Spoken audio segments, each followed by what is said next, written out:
মাওলানা ইয়াহিয়া বয়ান করতেছিলেন। হ্যাঁ, আল্লাহ তাআলা, আমি যেটুকু আইসা মাত্র শুনলাম, আল্লাহ তাআলা হাসরের ময়দানে এক কদম পাও বাড়াইতে দিবেন, জিন্দিগির প্রতি ইঞ্চির হিসাব হবে। আন উমরিহি ফীমা আফনাহু, পুরা হায়াত বান্দা কোথায় ব্যয় করেছো বলো আমাকে, আমার দেওয়া হায়াত। ওয়া আন শাবাবিহি ফীমা আবলাহু, শুধু যৌবনটা কোথায় ব্যয় করেছো সেটা আমাকে আলাদা বলো।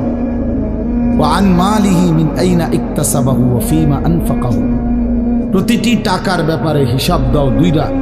এক, টাকাটা কামাই করছো কেমনে, ব্যয় করেছো কোথায়। ওয়া মাযা আমিলা ফীমা আলিমা, যা যা শিখেছিলা, জেনেছিলে, শুনেছিলে, তা কি পরিমাণ আমল করেছো সেটা বলো, সেটা বলো। এই জন্য এই বিষয়গুলো জরুরি। বা রাসূলুল্লাহ সাল্লাল্লাহু আলাইহি সাল্লাম বলেন, এগুলো উত্তর না দিয়ে কোনো মানব সন্তান হাসরের ময়দানে এক কদম সামনে যাইতে পারবে, এক কদম সামনে যাইতে। কোরআনুল কারীমের মধ্যে আছে, আল্লাহ তাআলা বলেন, ফাওয়ারাব্বিকা লানাসআলান্নাহুম আজমাইন আম্মা কানু ইয়ামালুন।